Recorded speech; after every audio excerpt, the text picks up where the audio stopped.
പ്രിയപ്പെട്ടവരെ, നമസ്തേ. ജീവിതകരണം എന്ന എൻ്റെ ഈ ലഘു പ്രഭാഷണ പരിപാടി 40ാം എപ്പിസോഡിലേക്ക് കടന്നിരിക്കുകയാണ്. കഴിഞ്ഞ 39 ആഴ്ചകളായി ഈ പ്രഭാഷണ പരമ്പര എല്ലാ ആഴ്ചയും കേട്ട് അഭിപ്രായം പറയുന്നവരുടെ എണ്ണവും കൂടി വരികയാണ്. പലരും ചോദിക്കുന്ന ഒരു ചോദ്യമുണ്ട്, എങ്ങനെയാണ് ഇങ്ങനെ ചിരിച്ചുകൊണ്ട് സംസാരിക്കാൻ കഴിയുന്നത് എന്ന്. ഇതുപോലൊരു ചോദ്യം ഒരിക്കൽ ക്യാബിനറ്റ് നടന്ന അവസരത്തിൽ ഒരു മന്ത്രി ഉന്നയിക്കുകയുണ്ടായി. ഒരു മന്ത്രി ചോദിച്ചു, ഈ നമ്മുടെ ചീഫ് സെക്രട്ടറി എപ്പം നോക്കിയാലും ചിരിച്ചുകൊണ്ടിരിക്കുന്നു, എൻ്റെ CSA ഇതെങ്ങനെ സാധിക്കുന്നു എന്ന്. അപ്പോൾ ഞാൻ പറഞ്ഞു, ഇവിടെ നടക്കുന്ന ചില കാര്യങ്ങളൊക്കെ കാണുമ്പോൾ കരയണമെന്നുണ്ട്, പക്ഷെ എനിക്ക് കരയാൻ പറ്റുമോ? ഞാൻ ചീഫ് സെക്രട്ടറി അല്ലേ, അതുകൊണ്ട് ഞാൻ ചിരിക്കുന്നു എന്ന് പറഞ്ഞു. മഴയത്ത് നനഞ്ഞു നടക്കുന്നതാണ് തനിക്ക് ഏറ്റവും ഇഷ്ടമെന്ന് പ്രസിദ്ധ ഹാസ്യ നടനായ ചാർലി ചാപ്ലിൻ പറഞ്ഞിട്ടുണ്ട്. കാരണം മഴയത്ത് നനഞ്ഞു നടക്കുമ്പോൾ തൻ്റെ കരച്ചിൽ ആരും കാണില്ലല്ലോ എന്നാണ് അദ്ദേഹം ആശ്വസിച്ചത്. അപ്പോൾ എപ്പോഴും ചിരിക്കുന്നു എന്നുള്ളത് കൊണ്ട് വിഷമമില്ല എന്നൊന്നും വിചാരിക്കണ്ട. പലപ്പോഴും ആ വിഷമങ്ങളും ദുഃഖങ്ങളും മറയ്ക്കാനായി ചിരി മുഖത്ത് വരുത്തുന്നു എന്ന് പറയുന്നതാവും കൂടുതൽ ശരി. ഇതിൽ നിന്നും ഒരു കാര്യം വ്യക്തമാണ്, ഈ ഹാപ്പിനെസ് എന്ന് പറയുന്നത് ഒരു ആറ്റിറ്റ്യൂഡാണ്. അത് നമുക്ക് ഉണ്ടാക്കാൻ കഴിയുന്ന ഒന്നാണ്. ആരും ജനിക്കുമ്പോൾ സന്തോഷചിത്തരായിട്ടല്ലല്ലോ ജനിക്കുന്നത്, അല്ലേ? കുട്ടികൾ ജനിക്കുമ്പോൾ കരഞ്ഞുകൊണ്ടല്ലേ അവരെ ലോകത്തിലേക്ക് പ്രവേശിക്കുന്നത്. അപ്പോൾ ഈ ഹാപ്പിനെസ് ഉണ്ടാക്കിയെടുക്കണം. അതൊരു ആറ്റിറ്റ്യൂഡാണ്. അത് നമുക്ക് സാധിക്കുന്ന ഒരു കാര്യമാണ് എന്നാണ് എനിക്ക് ആമുഖമായി പറയാനുള്ളത്. രണ്ടാമത്തെ ഏറ്റവും പ്രധാനപ്പെട്ട കാര്യം, ഈ ഹാപ്പിനെസ്സിന് നമ്മളുടെ സ്ഥാനമാനങ്ങളുമായി യാതൊരു ബന്ധവുമില്ല. ഇപ്പൊ ചീഫ് സെക്രട്ടറി ആയതുകൊണ്ടോ DGP ആയതുകൊണ്ടോ കളക്ടർ ആയതുകൊണ്ടോ സന്തോഷം വരുന്നു എന്ന് പറഞ്ഞാൽ അത് ശരിയാവില്ല. ഈ സ്ഥാനമാനങ്ങൾക്കൊന്നും അതിൽ യാതൊരു കാര്യവുമില്ല. ചീഫ് സെക്രട്ടറി ആയിരിക്കുന്നതിനേക്കാളും സന്തോഷകരമായത് എത്രയോ മറ്റ് അവസരങ്ങൾ ഉണ്ടായിട്ടുണ്ട്. അപ്പോൾ സ്ഥാനമാനങ്ങൾക്ക് അതിൽ പ്രസക്തിയില്ല എന്നുള്ളതാണ് ഒരു പ്രധാനപ്പെട്ട കാര്യം. വലിയ അച്ചീവ്മെന്റ്സ് ഉണ്ടാക്കുമ്പോൾ സന്തോഷം വരുന്നു എന്നാണ് നമ്മുടെയൊക്കെ ധാരണ. ഇപ്പൊ സ്കൂളിൽ പഠിക്കുന്ന സമയത്ത് കൂടുതൽ മാർക്ക് വാങ്ങുകയാണെങ്കിൽ ടീച്ചറിന് സന്തോഷം, അപ്പനും അമ്മയ്ക്കും സന്തോഷം, അല്ലേ? അപ്പോൾ അച്ചീവ്മെന്റ്സ് ഉണ്ടായി, വലിയ സ്ഥാനങ്ങൾ കിട്ടി, അതിൽ സന്തോഷം വരുന്നു എന്നാണ് ചിലരൊക്കെ വിചാരിക്കുന്നത്. എന്നാൽ ഇതിനേക്കാളും എല്ലാം സന്തോഷമുണ്ടാകുന്ന എത്രയെത്ര സന്ദർഭങ്ങളാണ് നമ്മുടെ ജീവിതത്തിലുള്ളത്. ഞാൻ കഴിഞ്ഞ അവധിക്കാലത്ത് സമ്മർ വെക്കേഷൻ ടൈമിൽ ഞാൻ എൻ്റെ പേരക്കുട്ടിയുമൊത്ത് സ്കൂളിലേക്ക് പോവുകയായിരുന്നു. കൊച്ചു കുഞ്ഞാണ്, നഴ്സറി ക്ലാസ്സിൽ പഠിക്കുന്ന കുട്ടിയാണ്. അപ്പോൾ അവൻ്റെ അമ്മ അവനോട് പറഞ്ഞു, Andrew, you know how much I love you so much എന്ന് പറഞ്ഞു. ഉടൻ തന്നെ കുഞ്ഞ് ചോദിക്കുകയാണ്, if that is so mummy, why are you sending me to school? അത് കേട്ട് ഞങ്ങളെല്ലാം ചിരിച്ചു. ഇങ്ങനെ ഇത് എന്തൊരു നല്ല ഇന്നസെന്റ് ആയിട്ടുള്ള ഒരു ചോദ്യമാണ്, അല്ലേ? പിന്നെ ഒരിക്കല് അമ്മ കുഞ്ഞിനോട് ഒരു കണക്ക് ഇടാനായിട്ട് 12 ഗുണം 18 എന്ന് എഴുതിയിട്ട് അത് കണ്ടുപിടിക്കാൻ പറഞ്ഞു. But you should not use the table, okay എന്ന് പറഞ്ഞു. ഉടൻ തന്നെ പാവം അവൻ ഉടൻ തന്നെ താഴെ വന്നിരുന്ന് നിലത്തിരുന്ന് കണക്ക് എഴുതാൻ തുടങ്ങി, കൂട്ടാൻ തുടങ്ങി, ഗുണിക്കാൻ തുടങ്ങി. അപ്പൊ അമ്മ ചോദിച്ചു, why are you sitting on the floor? ഉടൻ തന്നെ മറുപടി, you only told me not to use the table. See, ഇത്ര ഇന്നസെന്റ് ആയിട്ട് കുഞ്ഞുങ്ങൾ ഇങ്ങനെ ചോദിക്കുമ്പോൾ നമുക്ക് കിട്ടുന്ന സന്തോഷം എത്ര വലുതാണ്, അല്ലെ? ഇത്തരം സന്ദർഭങ്ങളാണ് നമുക്ക് ജീവിതത്തിൽ ഉണ്ടാക്കിയെടുക്കേണ്ടത്. പിന്നെ വലിയ വീട്ടിൽ ജനിച്ചാൽ സന്തോഷം കൂടും എന്നൊക്കെ പറയുന്നതൊക്കെ ശുദ്ധ അസംബന്ധമാണ്. ഞാൻ എൻ്റെ കാര്യം തന്നെ പറയാം. ഞാനൊരു ഇടത്തരം വീട്ടിലാണ് ജനിച്ചു വളർന്നത്. തിരുവനന്തപുരത്ത് ശാസ്തമംഗലം എന്ന സ്ഥലത്ത് ഒരു ചെറിയ വീട്, ഓടിട്ട ഒരു ചെറിയ വീട്, ഇടത്തരം വീടെന്ന് പറയാം. അച്ഛനും അമ്മയും 7 മക്കളും ആ വീട്ടിൽ താമസിച്ചിരുന്നു. അമ്മ ടീച്ചറായിരുന്നു, അച്ഛൻ ഒരു മിലിറ്ററി ഉദ്യോഗസ്ഥനായിരുന്നു. അപ്പൊ ഞങ്ങള് അച്ഛൻ മിക്കവാറും ഉത്തരേന്ത്യയിൽ എവിടെയെങ്കിലും ആയിരിക്കും. അപ്പൊ വർഷത്തിൽ 1 മാസത്തെ അവധിക്കാണ് വീട്ടിൽ വരിക. അപ്പൊ ഞങ്ങളെ സംബന്ധിച്ചിടത്തോളം, ഞങ്ങൾ 7 പേരെ സംബന്ധിച്ചിടത്തോളം അച്ഛനും അമ്മയും അമ്മ തന്നെയായിരുന്നു. അപ്പൊ ഞങ്ങൾ 7 പേര് ഒരു വീട്ടിലുണ്ട്, 4 ആണും 3 പെണ്ണും. ഇതും കൂടാതെ ഞങ്ങൾക്ക് മോളി എന്ന പേരുള്ള ഒരു പശു ഉണ്ടായിരുന്നു. പശുവിന് 2 കിടാങ്ങൾ ഉണ്ടായിരുന്നു. ജിമ്മി എന്ന പേരിൽ ഒരു പട്ടി ഉണ്ടായിരുന്നു. ബില്ലി എന്ന പേരിൽ ഒരു പൂച്ചയുണ്ടായിരുന്നു. പിന്നെ പേരില്ലാത്ത കുറേ കോഴികൾ ഉണ്ടായിരുന്നു. അതിനെ നിരന്തരം സമയത്തും അസമയത്തും പീഡിപ്പിക്കുന്ന ഒരു പൂങ്കോഴിയും ഉണ്ടായിരുന്നു. ഇങ്ങനെ ഇതെല്ലാവരും കൂടി ചേർന്ന് ജീവിച്ച ഒരു വീടായിരുന്നു ഞങ്ങളുടേത്. എന്തൊരു സൗഹൃദമായിരുന്നു ആ വീട്ടില്, എന്തൊരു സന്തോഷമായിരുന്നു. വൈകുന്നേരം എല്ലാവരും കൂടി ഒരുമിച്ചിരുന്ന് പ്രാർത്ഥിച്ചു കഴിഞ്ഞ് അത്താഴത്തിന് ഇരിക്കുമ്പോൾ ഓരോരുത്തരും അവരവരുടെ സ്കൂളിൽ നടന്ന സംഭവങ്ങളൊക്കെ പറഞ്ഞ് ഞങ്ങൾ ആർത്തിച്ചിരിക്കുമായിരുന്നു. ഇപ്പോൾ ഇങ്ങനെയുള്ള സന്തോഷം നിറഞ്ഞ ദിവസങ്ങൾ വാസ്തവത്തിൽ ജീവിതത്തിലെ അമൂല്യ നിമിഷങ്ങളായിരുന്നു എന്ന് പറയാതിരിക്കാൻ വയ്യ. അപ്പോൾ നമ്മൾ സന്തോഷത്തിന് വലിയ വീടും വേണ്ട, വലിയ സ്ഥാനങ്ങളും വേണ്ട, അല്ലേ? പിന്നെ എൻ്റെ സ്വന്തം അനുഭവത്തിന്റെ വെളിച്ചത്തിൽ, സർക്കാർ ഉദ്യോഗസ്ഥൻ എന്നുള്ള നിലയ്ക്കുണ്ടായ അനുഭവത്തിന്റെ വെളിച്ചത്തിൽ പറയട്ടെ, പലപ്പോഴും നമ്മൾ ആഗ്രഹിക്കുന്നതൊന്നും കിട്ടില്ല. നമുക്ക് വലിയ എറണാകുളം ജില്ലയുടെ കളക്ടർ ആവണം എന്ന് വിചാരിച്ചു, പക്ഷെ കിട്ടിയത് പാലക്കാട് ജില്ലയായിരുന്നു. അല്ല, പിന്നെ കേന്ദ്രത്തിൽ ക്യാബിനറ്റ് സെക്രട്ടറി ആവണം എന്ന് ആഗ്രഹിച്ചു, പക്ഷെ കിട്ടിയത് കേരളത്തിൽ ചീഫ് സെക്രട്ടറി ആയിട്ടാണ്. അപ്പൊ ഇങ്ങനെ നമ്മൾ ആഗ്രഹിക്കുന്നത് നമുക്ക് കിട്ടണമെന്നില്ല, കിട്ടുന്നത് കൊണ്ട് നമ്മൾ സന്തോഷിച്ചേ മതിയാവുകയുള്ളൂ. അതൊരു പ്രധാനപ്പെട്ട കാര്യമാണ്. ഞാൻ ഓർക്കുകയായിരുന്നു, 2000 ആണ്ടിലാണ് ഞാൻ ഡൽഹിയിലെ ജോലിയെല്ലാം പൂർത്തിയാക്കിയിട്ട് കേരളത്തിലേക്ക് വന്നത്. അപ്പൊ അന്ന് ആദ്യമായിട്ട് ഞാൻ തിരുവനന്തപുരത്തെ സെക്രട്ടേറിയറ്റിലെ ജോലിക്ക് പ്രവേശിക്കുകയാണ്. റവന്യൂ സെക്രട്ടറി ആയിട്ടാണ് എൻ്റെ പ്രവേശനം. അപ്പൊ സെക്രട്ടേറിയറ്റിൽ ഇതിനു മുമ്പ് ഞാൻ ജോലി ചെയ്തിട്ടില്ല. കളക്ടർ ആയിരുന്നു, പിന്നെ പല പബ്ലിക് സെക്ടർ അണ്ടർടേക്കിങ്സിന്റെ ഒക്കെ MD ആയിരുന്നു. പിന്നെ ഞാൻ ഡൽഹിയിൽ പോയി, അത് കഴിഞ്ഞ് മടങ്ങി വന്ന് ആദ്യമായിട്ട് സെക്രട്ടേറിയറ്റിലേക്ക് പ്രവേശിക്കാൻ പോവുകയാണ്. അപ്പൊ സെക്രട്ടറിമാർക്ക് നല്ല എഫിഷ്യൻസി ഉണ്ടാകണമെങ്കിൽ അവർ മാത്രം വിചാരിച്ചാൽ പറ്റില്ല, നല്ലൊരു PA വേണം, ഒരു പേഴ്സണൽ അസിസ്റ്റന്റ് അല്ലെങ്കിൽ പ്രൈവറ്റ് സെക്രട്ടറി വേണം. അപ്പൊ നല്ല ഒരു PA കിട്ടാൻ എന്താ മാർഗം? അപ്പൊ ഞാൻ എൻ്റെ ഒരു കൂട്ടുകാരനെ വിളിച്ചു പറഞ്ഞു, ഞാനിങ്ങനെ തിരുവനന്തപുരത്ത് സെക്രട്ടേറിയറ്റിൽ ജോലി ചെയ്യാൻ വരികയാണ്, ഒരു നല്ല എഫിഷ്യന്റ് ആയിട്ടുള്ള ഒരു PA കണ്ടുപിടിച്ച് വെക്കണം കേട്ടോ എന്ന് പറഞ്ഞു. അപ്പൊ ഞാൻ വിചാരിച്ചു, തിരുവനന്തപുരത്ത് വരുമ്പോൾ നല്ല എഫിഷ്യന്റ് ആയിട്ടൊരു PA കണ്ടുപിടിക്കണം. അപ്പൊ ആ PA എങ്ങനെയുള്ള ആളായിരിക്കണം എന്നതിനെ കുറിച്ചൊക്കെ മനസ്സിൽ പല പല ധാരണകൾ ഉണ്ടാക്കി. തലമുടിയൊക്കെ ബോബ് ചെയ്ത്, പിന്നെ കണ്ണെഴുതി പൊട്ടിട്ട്, ചുണ്ടിലെ ലിപ്സ്റ്റിക് ഒക്കെ തേച്ച്, ഫ്രോക്കൊക്കെ ഇട്ട് വരുന്ന സുന്ദരിയായ ഒരു PA ആണ് മനസ്സിൽ സ്വപ്നം കണ്ടത്. അങ്ങനെയുള്ള ഒരാളെ കിട്ടുമെന്ന് വിചാരിച്ചാണ് ഞാൻ സെക്രട്ടേറിയറ്റിൽ പ്രവേശിച്ചത്. പിന്നെ വന്നപ്പോഴ എന്തായിരുന്നു സംഭവം? പല്ലകുന്തിയ മധ്യവയസ്കയായ ഒരു സ്ത്രീയാണ് PA ആയിട്ട് എനിക്ക് കിട്ടിയത്. അപ്പൊ കിട്ടിയതിനെ പുറത്താക്കാൻ പറ്റുമോ? അതിനെ സ്വീകരിച്ചല്ലേ മതിയാവുകയുള്ളൂ. അങ്ങനെ സ്വീകരിച്ച് ഞാൻ അവരെ എൻ്റെ PA ആയിട്ട് ഞാൻ അംഗീകരിച്ചു. അത് കഴിഞ്ഞപ്പോഴാണ് മനസ്സിലായത് ഇവർക്ക് കമ്പ്യൂട്ടർ ലിറ്ററസി എന്ന് പറയുന്ന അടുത്തൂടെ പോയിട്ടില്ല. ആശുലിപിക്, അതായത് ചുരുക്കെഴുത്ത് വിദഗ്ധ എന്നാണ് അറിയപ്പെടുന്നത്, പക്ഷെ ഷോർട്ട് ഹാൻഡ് അറിഞ്ഞുകൂടാ, എല്ലാം ലോങ് ഹാൻഡിലാണ് എഴുതിയെടുക്കുക. പിന്നെ സെക്രട്ടേറിയറ്റില് ഇതിൽ കവിഞ്ഞൊന്നും കിട്ടാൻ പോകുന്നില്ല. അതുകൊണ്ട് ഉള്ളത് കൊണ്ട് നമുക്ക് പിന്നെ കാര്യങ്ങളൊക്കെ നടപ്പിലാക്കാം എന്ന് വിചാരിച്ച് ഞാൻ അങ്ങനെ മുന്നോട്ട് പോവുകയായിരുന്നു. ആ സമയത്ത് എനിക്ക് നോർക്കയുടെ ചുമതല കൂടെ കിട്ടി, പ്രവാസികാര്യ വകുപ്പ്. അതിൻ്റെ ആദ്യത്തെ സെക്രട്ടറി ആയിരുന്നു ഞാൻ. അപ്പോഴ് പ്രവാസികാര്യ വകുപ്പിൽ എന്തെങ്കിലും പുതിയ പുതിയ കാര്യങ്ങളൊക്കെ ചെയ്യണ്ടേ? എന്തൊക്കെയാ ചെയ്യേണ്ടതെന്നൊക്കെ ഞാൻ ആലോചിച്ചപ്പോൾ ഞാൻ വിചാരിച്ചു, വിദേശത്തുള്ള മലയാളികൾക്ക് ചീഫ് മിനിസ്റ്ററുമായിട്ട്, മുഖ്യമന്ത്രിയുമായിട്ട് നേരിട്ട് സംവദിക്കാനുള്ള ഒരു അവസരം ഉണ്ടാക്കണം. അതിനു വേണ്ടിയിട്ട് ഞാൻ സുതാര്യ കേരളം എന്നൊരു പരിപാടി തുടങ്ങി.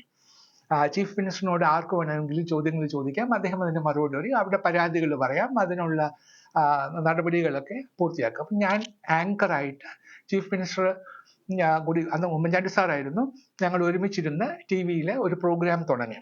അത് കഴിഞ്ഞപ്പോൾ ഞാൻ പറഞ്ഞു, വിദേശത്തുള്ള മലയാളികൾക്ക് അവരുടെ പരാതികളും പറയാം, അല്ലെങ്കിൽ അവരുടെ പരാതികൾ പറയേണ്ട സമയത്ത് അവർക്ക് ഒരുപക്ഷെ ടെലിവിഷനിൽ അപ്പിയർ ചെയ്യാൻ സാധിക്കുന്നില്ലെങ്കിൽ അവർക്ക് ഇമെയിൽ അയക്കാം. അപ്പൊ ഇമെയിൽ അയച്ചാൽ 48 മണിക്കൂറിനുള്ളിൽ അതിന് മറുപടി നൽകും എന്ന് ഞാൻ അങ്ങ് പ്രഖ്യാപിച്ചു. അത് വലിയ ആവേശത്തോടെ പറഞ്ഞ കാര്യമാണ്. അത് കഴിഞ്ഞപ്പോൾ പിറ്റേ ദിവസം മുതൽ നോക്കുമ്പോൾ എൻ്റെ കമ്പ്യൂട്ടറിൽ എൻ്റെ ഇമെയിൽ നിറയെ പരാതികളാണ്. പരാതികളുടെ എന്താണ് മലവെള്ള പാച്ചിലായിരുന്നു പിന്നെ കണ്ടത്.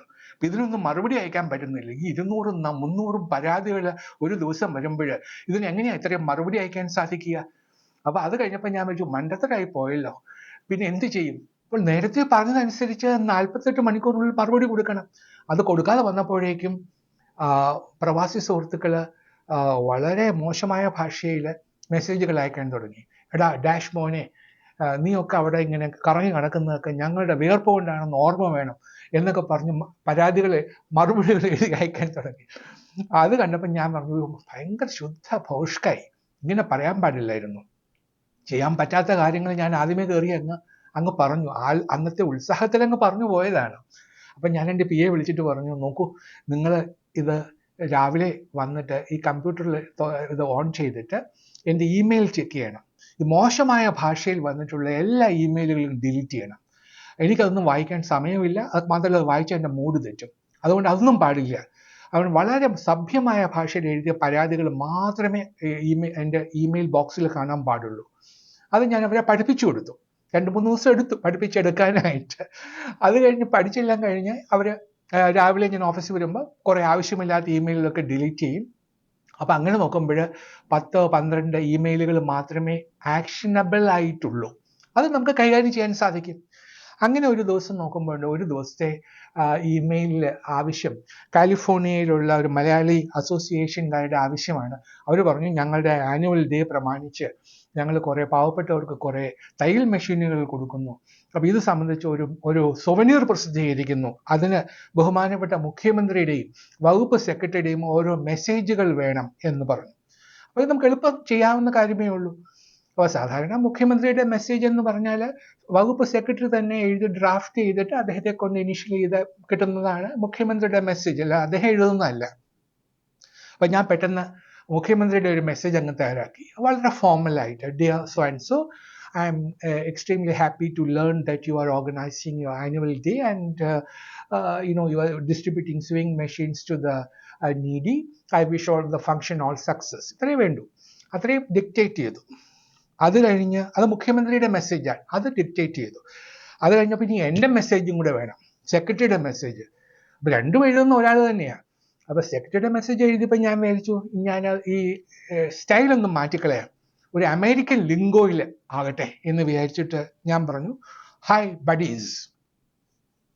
ഉടൻ തന്നെ എൻ്റെ PA എന്നെ തുറച്ചു നോക്കി, എന്താ സാർ പറഞ്ഞത്? അപ്പം ഞാൻ പറഞ്ഞു ബഡീസ്, BUDDIES. പിന്നെ അവർ ലോങ് ഹാൻഡിൽ ഇത് എഴുതിയെടുത്തു.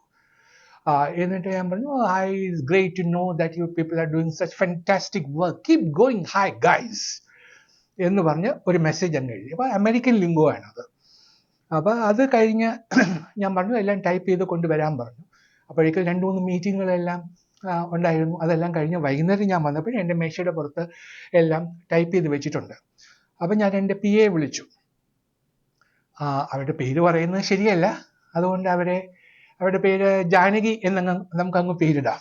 അപ്പം ജാനകി വന്നു. അപ്പം ഞാൻ നോക്കിയപ്പോൾ എഴുതിയിരിക്കുകയാണ്, ഞാൻ ഹായ് ബഡീസ് എന്നാണ് പറഞ്ഞത്, എഴുതി വെച്ചിരിക്കുക ഹായ് ബ്ലഡീസ് എന്ന്. അപ്പം ഞാൻ ചോദിച്ചു, എൻ്റെ ജാനകി, ഞാൻ നിങ്ങളോട് പറഞ്ഞതല്ലേ BUDDIES എന്ന്? അമേരിക്കയിൽ അവരുടെ സുഹൃത്തുക്കളെ ഹായ് ബഡി എന്നാണ് വിളിക്കുന്നത്. ഓസ്ട്രേലിയ പോവുകയാണെങ്കിൽ ഹായ് മേറ്റ് എന്ന് വിളിക്കും. അപ്പോൾ അതുകൊണ്ട് ഇവിടെ അങ്ങനെയാണ് എഴുതേണ്ടത്. അപ്പോൾ അവർ പറഞ്ഞു, ഇല്ല സാർ, അങ്ങനെ ഒരു വാക്കില്ല സാർ, ബ്ലഡീസ് എന്നൊക്കെ ഈ IAS വിളിക്കുന്നത് കേട്ടിട്ടുണ്ട്, അതുകൊണ്ട് ബ്ലഡീസ് തന്നെ ആയിരിക്കും എന്ന് ഞാൻ അങ്ങ് വിചാരിച്ചു. ഞാൻ അങ്ങനെ വിചാരിച്ചാൽ ശരിയാവില്ല, അത് ശരിയല്ല എന്ന് പറഞ്ഞ് ഞാൻ ഉടനെ തന്നെ ഞാനത് വെട്ടിത്തിരുത്തി കറക്റ്റാക്കി വേഗം ടൈപ്പ് ചെയ്തുകൊണ്ട് വരും, ഇപ്പം തന്നെ നമുക്ക് അയക്കണം, 48 മണിക്കൂറിന് മുമ്പ് അവിടെ എത്തേണ്ടതാണെന്ന് പറഞ്ഞു. അവരത് എടുത്ത് പുറത്തോട്ട് ഇറങ്ങാൻ നേരത്തെ എനിക്ക് പിന്നെ ഒരു സംശയം, ഒരു മിസ്റ്റേക്ക് കൂടി വന്നിട്ടുണ്ടോ?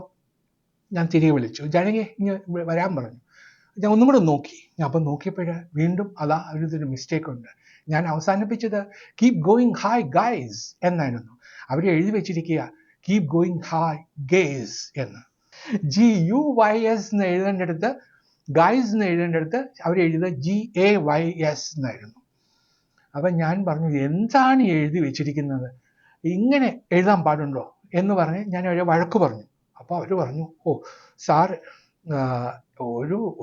ഒരക്ഷരം തന്നെയല്ലോ സാർ തെറ്റിയത് എന്ന് പറഞ്ഞു. ഞാൻ പറഞ്ഞു, എൻ്റെ ജാനകി അമ്മേ, നിങ്ങളോട് എങ്ങനെ ഞാൻ പറഞ്ഞു മനസ്സിലാക്കും എന്ന് ഞാനിങ്ങനെ പറഞ്ഞു.